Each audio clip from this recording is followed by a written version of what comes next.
Cambridge Assessment International Education, Cambridge IGCSE for examination from June 2022 in Urdu as a second language paper 2 listening.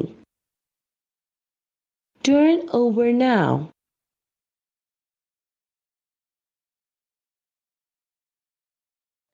مشق number 1 سوال number 1 تا 8 سوال number 1 تا 8 کے لیے آپ 8 مختلف حصے سنیں گے۔ ہر سوال کا جواب دی گئی لائن پر تحریر کریں۔ آپ کا جواب مختصر ہونا چاہیے۔ آپ ہر حصے کو 2 بار سنیں گے۔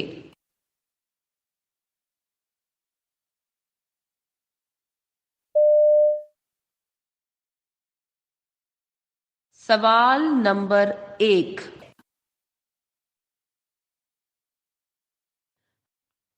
کیا تم بڑے دریاؤں اور ان کے منبع کے بارے میں جانتی ہو؟ نہیں، مجھے اس بارے میں زیادہ معلومات نہیں ہیں۔ دریائے سندھ تبت کے پہاڑی علاقے سے نکلتا ہے۔ ہاں، واقعی؟ دریائے نیل افریقہ کی جھیل وکٹوریہ سے نکلتا ہے۔ ہاں۔ اور دریائے جہلم کشمیر کے ویر ناگ چشمے سے نکلتا ہے۔ بہت شکریہ، اب مجھے سب یاد ہو گیا ہے۔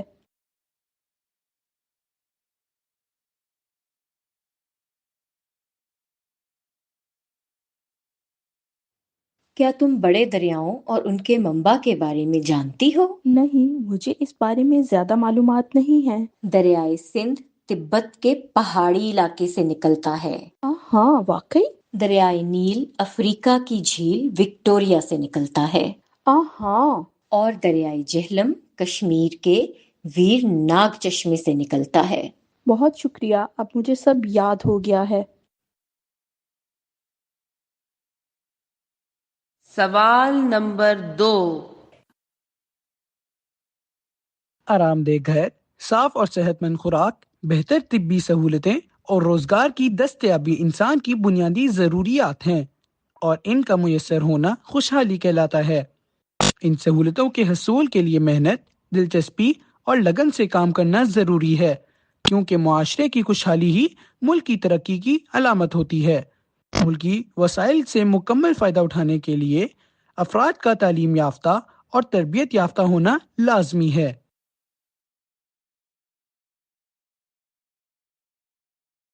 آرام دہ گھر، صاف اور صحت مند خوراک، بہتر طبی سہولتیں اور روزگار کی دستیابی انسان کی بنیادی ضروریات ہیں، اور ان کا میسر ہونا خوشحالی کہلاتا ہے۔ ان سہولتوں کے حصول کے لیے محنت، دلچسپی اور لگن سے کام کرنا ضروری ہے، کیونکہ معاشرے کی خوشحالی ہی ملک کی ترقی کی علامت ہوتی ہے۔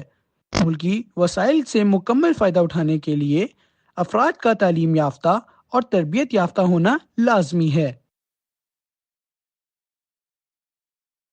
سوال نمبر 3۔ اگر انسان کو یہ احساس ہو کہ وہ ایک دن ضرور اس دنیا سے چلا جائے گا تو وہ سمجھ جاتا ہے کہ زندگی فانی ہے۔ یہ سوچ انسان کو کبھی کبھی اداس بھی کرتی ہے، لیکن ساتھ ہی اسے اپنی زندگی بہتر بنانے پر مجبور کرتی ہے۔ وہ سچائی اور نیکی کے راستے پر چلنے لگتا ہے اور اچھے کام کرنے کی کوشش کرتا ہے۔ اسی لیے موت اور فنا کا احساس ہماری آنکھیں کھول دیتا ہے۔ اگر انسان کو یہ احساس ہو کہ وہ ایک دن ضرور اس دنیا سے چلا جائے گا تو وہ سمجھ جاتا ہے کہ زندگی فانی ہے۔ یہ سوچ انسان کو کبھی کبھی اداس بھی کرتی ہے، لیکن ساتھ ہی اسے اپنی زندگی بہتر بنانے پر مجبور کرتی ہے۔ وہ سچائی اور نیکی کے راستے پر چلنے لگتا ہے اور اچھے کام کرنے کی کوشش کرتا ہے۔ اسی لیے موت اور فنا کا احساس ہماری آنکھیں کھول دیتا ہے۔ سوال نمبر 4۔ دنیا بھر میں شہروں کی آبادی تیزی سے بڑھ رہی ہے۔ خاص طور پر ترقی پذیر ممالک میں یہ اضافہ زیادہ ہے۔ اقوام متحدہ کے مطابق آئندہ 10 سالوں میں تقریباً 60 نئے شہر وجود میں آئیں گے۔ اس تیزی سے بڑھتی ہوئی آبادی کی وجہ سے دیہی علاقوں سے آنے والوں کے لیے رہائش، خوراک اور صاف پانی جیسی بنیادی سہولتیں فراہم کرنا مشکل ہو گیا ہے، جس سے شہری نظام پر شدید دباؤ پڑ رہا ہے۔ دنیا بھر میں شہروں کی آبادی تیزی سے بڑھ رہی ہے۔ خاص طور پر ترقی پذیر ممالک میں یہ اضافہ زیادہ ہے۔ اقوام متحدہ کے مطابق آئندہ 10 سالوں میں تقریباً 60 نئے شہر وجود میں آئیں گے۔ اس تیزی سے بڑھتی ہوئی آبادی کی وجہ سے دیہی علاقوں سے آنے والوں کے لیے رہائش، خوراک اور صاف پانی جیسی بنیادی سہولتیں فراہم کرنا مشکل ہو گیا ہے، جس سے شہری نظام پر شدید دباؤ پڑ رہا ہے۔ سوال نمبر 5۔ گرین ہاؤس اس عمارت کو کہتے ہیں جو گرم علاقوں کے پودے سرد علاقوں میں اگانے کے لیے بنائی جاتی ہے۔ اس کی دیواریں عام طور پر شیشے کی بنی ہوتی ہیں جو گرمی کو اندر روکتی ہیں۔ جب سورج کی انفرا ریڈ شعاعیں شیشے پر پڑتی ہیں تو وہ اندر جذب ہو کر حرارت بناتی ہیں۔ گرین ہاؤس اندر سے گرم ہو جاتا ہے۔ گرین ہاؤس اس عمارت کو کہتے ہیں جو گرم علاقوں کے پودے سرد علاقوں میں اگانے کے لیے بنائی جاتی ہے۔ اس کی دیواریں عام طور پر شیشے کی بنی ہوتی ہیں جو گرمی کو اندر روکتی ہیں۔ جب سورج کی انفرا ریڈ شعاعیں شیشے پر پڑتی ہیں تو وہ اندر جذب ہو کر حرارت بناتی ہیں۔ گرین ہاؤس اندر سے گرم ہو جاتا ہے۔ سوال نمبر 6۔ کھانا کھانے کے فوراً بعد چائے پینے سے پرہیز کرنا چاہیے کیونکہ یہ نظام انہضام کو متاثر کرتی ہے۔ اگر کھانے میں پروٹین موجود ہو تو چائے اس کے اجزاء کو سخت کر دیتی ہے، جس کی وجہ سے اسے ہضم ہونے میں مشکل پیش آتی ہے۔ اس لیے کھانے کے بعد فوراً چائے پینے کی عادت نقصان دہ ہے۔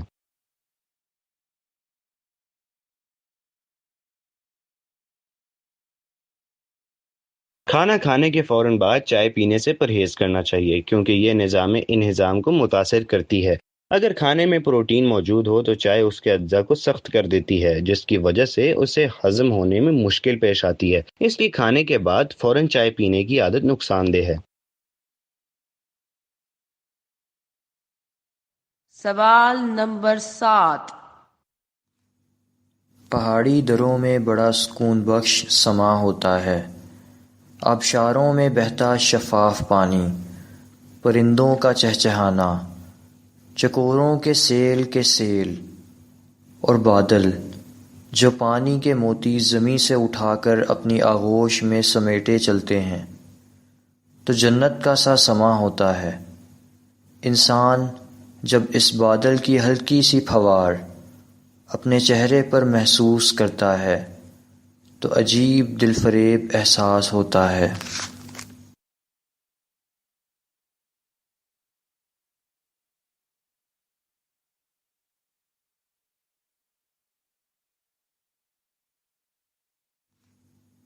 پہاڑی دروں میں بڑا سکون بخش سما ہوتا ہے، آبشاروں میں بہتا شفاف پانی، پرندوں کا چہچہانا، چکوروں کے سیل اور بادل جو پانی کے موتی زمیں سے اٹھا کر اپنی آغوش میں سمیٹے چلتے ہیں، تو جنت کا سا سما ہوتا ہے۔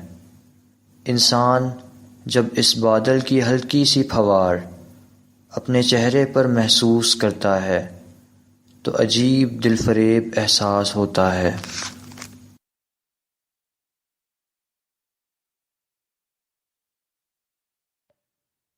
سوال نمبر 8۔ احمد، میں میوزک کمپوزر ہوں۔ بہت سی نئی دھنیں جو آپ آئے دن سنتے رہتے ہیں وہ میں ہی تو بناتا ہوں۔ کئی میرے پاس آ کر دھنیں بنواتے ہیں، پیانو، اکارڈین، طبلہ، ہارمونیم، گٹار، ستار، ڈرم، بانسری سب کچھ بجا لیتا ہوں۔ پاپ میوزک میں بھی مہارت ہے، کئی دفعہ تو پوری رات طبلے پر جگل بندی کی ہے۔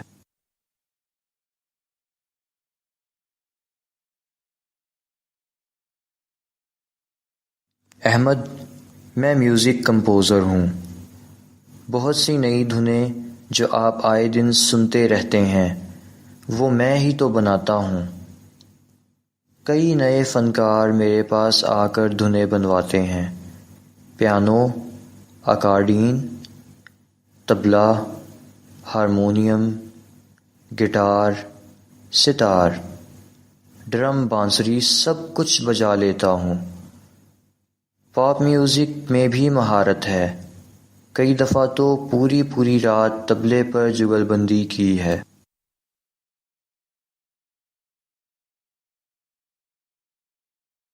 مشق نمبر 1 ختم ہوئی۔ اب آپ تھوڑی دیر میں مشق نمبر 2 سنیں گے۔ پرچے میں دیے گئے مشق نمبر 2 کے سوالات پڑھیں۔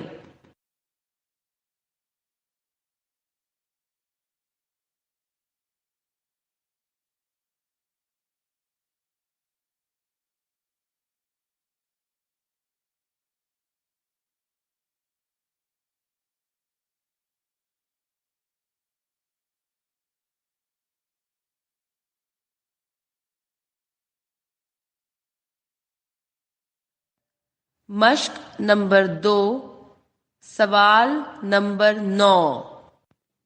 خوشی کی اہمیت پر ایک رپورٹ سنیں اور نیچے دیے گئے جملے 1 یا 2 الفاظ لکھ کر مکمل کریں۔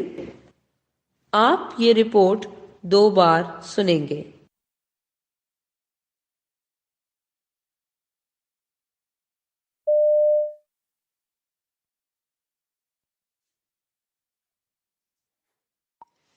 درد کے مارے ہوئے لوگ واویلا نہیں کرتے بلکہ وہ کمال کا حوصلہ رکھتے ہیں۔ یہ سچ ہے کہ کرب انسان کے ساتھ سائے کی طرح رہتا ہے، لیکن اس کرب کا مطلب سب کو سوگوار کرنا نہیں ہے۔ ہمارے ارد گرد بہت سے لوگ مسکراتے اور کہکہے لگاتے نظر آتے ہیں۔ ایسا نہیں کہ انہیں کوئی دکھ نہیں ہوتا، مگر وہ زندگی کو مختلف زاویے سے دیکھتے ہیں۔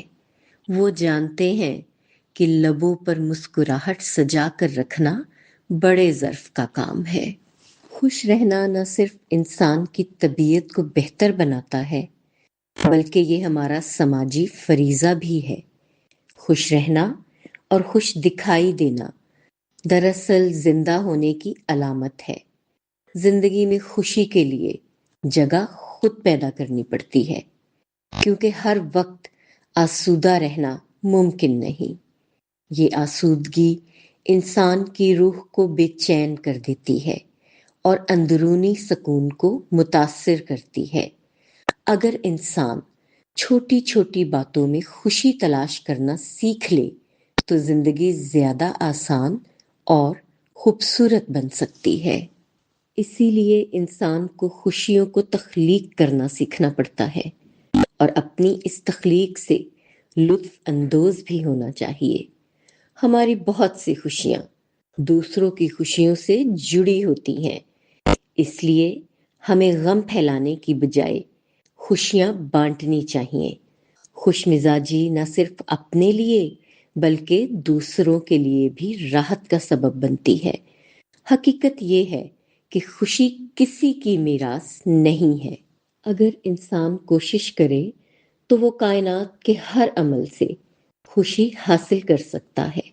معمولی باتوں کو نظر انداز کریں کیونکہ زندگی بہت مختصر ہے اور اس کا ہر لمحہ قیمتی ہے، اس لیے ہر لمحے کو خوشگوار بنائیں، خود بھی خوش رہیں اور دوسروں کو بھی خوش رکھیں۔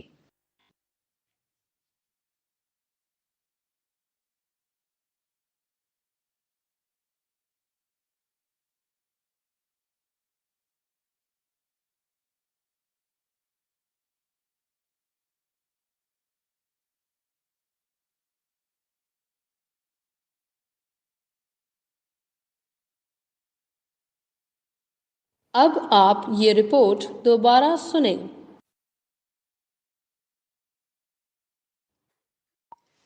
درد کے مارے ہوئے لوگ واویلا نہیں کرتے بلکہ وہ کمال کا حوصلہ رکھتے ہیں۔ یہ سچ ہے کہ کرب انسان کے ساتھ سائے کی طرح رہتا ہے، لیکن اس کرب کا مطلب سب کو سوگوار کرنا نہیں ہے۔ ہمارے ارد گرد بہت سے لوگ مسکراتے اور کہکہے لگاتے نظر آتے ہیں۔ ایسا نہیں کہ انہیں کوئی دکھ نہیں ہوتا، مگر وہ زندگی کو مختلف زاویے سے دیکھتے ہیں۔ وہ جانتے ہیں کہ لبوں پر مسکراہٹ سجا کر رکھنا بڑے ظرف کا کام ہے۔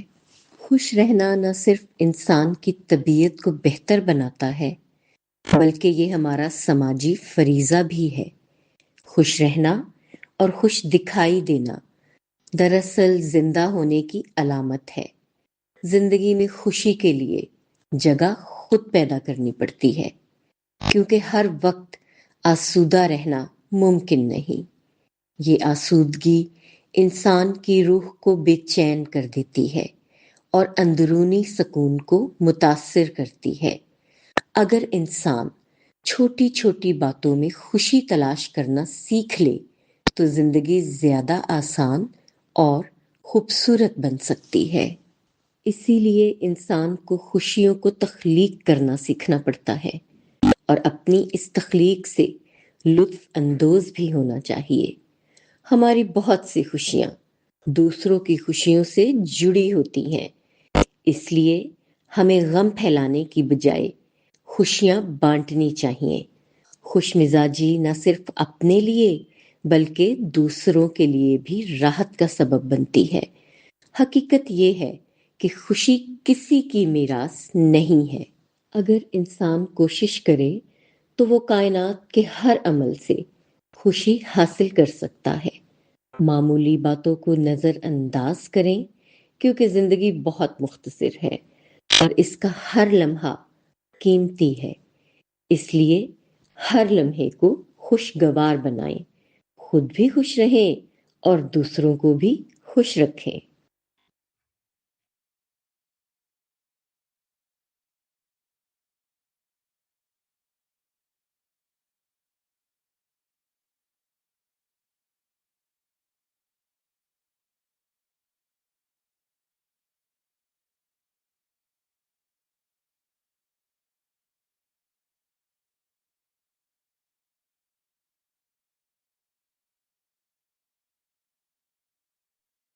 مشق نمبر 2 ختم ہوئی۔ اب آپ تھوڑی دیر میں مشق نمبر 3 سنیں گے۔ پرچے میں دیے گئے مشق نمبر 3 کے سوالات پڑھیں۔